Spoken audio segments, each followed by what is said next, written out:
দুনিয়ার সবাই অপরাধী খোঁজে শাস্তি দেওয়ার জন্য। সন্তান অপরাধ করলে মা খোঁজেন শাস্তি দেওয়ার জন্য, বাবা খোঁজেন শাস্তি দেওয়ার জন্য।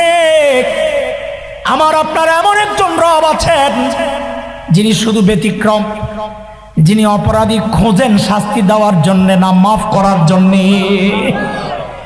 প্রতি রাতে শেষ রাতে এসে ডাকতে থাকেন, আলা মিন মুস্তাগফিরিন ফাগফির আলাহ।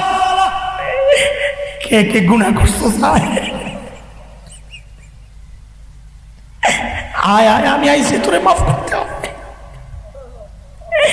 মানে তুই মাফ চা, আমি মাফ করে দিব। মাফ চা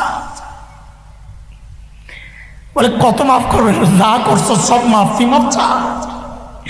একটু অনুতপ্ত হ, একটু লজ্জিত হ, একটু প্রতিজ্ঞা কর আর গুনাহ করবো না, আমি ওয়াদা দিচ্ছি সব মাফ, যা সব মাফ। 70 বছর গুনাহ করছি, তওবা একবার করে মাফ, আল্লাহ কইছে। এখন 70 বছরের বুড়া চিন্তা করে এটা কিভাবে সম্ভব? গুনাহ করলাম 70 বছর লাগায়া মাফ একবারে। এই কম্পিউটার যুগে এটা বোঝানো কঠিন না, এটা বোঝা সহজ। এর যুবকরা আমার সাথে তোরা কথা বল, ডিলিট করার অপশন আসেনি? একটা আছে, আছে সিস্টেম আছে অনেকগুলা। একটা হইলো একটা ফাইলের মধ্যে 1 কোটি নাম, আমি একটা নাম ডিলিট করতে চাই, সিস্টেম কি একটা টিপ দিয়ে ডিলিট ক্লিক করলে একটা নাই, ঠিক? 10টা ডিলিট করতে চাই, 10টা ক্লিক করে ডিলিট টিপ দিলে করা যাবে?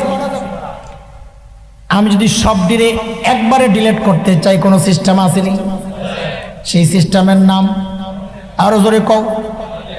অল ডিলিট অপশনে টিপ দিয়া ওকে টিপ দিলে করা যাবে? 1 কোটি থাকলে করা যাবে? আরে জোরে কর না, করা যাবে? আরে জালিম তুমি কেন বুঝো না? আমার আর তোমার হাতের বানানো কম্পিউটারে যদি অল ডিলিট অপশন থাকে, আমাদের মালিকের ক্ষমতা কি কম্পিউটারের চেয়ে দুর্বল নাকি? আমার মালিক আমার গুনার ফাইলের মধ্যে অল ডিলিটে টিপ দিয়া একবারে সব গুনাহ মুছতে পারেন কি পারেন না? আরে জোরে কর না, পারেন কি পারেন না? শুধু পারেন না, মালিকের পাওয়ার তো আরো বেশি। বলে আরো বেশি কেমনে? একটা ছোট্ট উদাহরণ দিয়ে বইলে শেষ করবো কথা। এক বান্দা এক অফিসে চাকরি লিছে, যুবকরা তোরা ভালো করে বুঝ। এক অফিসে চাকরি নিছে, কাজ কি? টাইপ করা। টাইপিস্ট খুব স্পিডে টাইপ করতে পারে। তো তার দায়িত্ব হিসাবে সে 1 বছরে নাম টাইপ করছে 1 লক্ষ কোটি। কথার কথা, সংখ্যা যত বাড়ানো যায় বুঝানো তত সহজ হবে। কত 1 বছরে কত? যুবক কথা কও।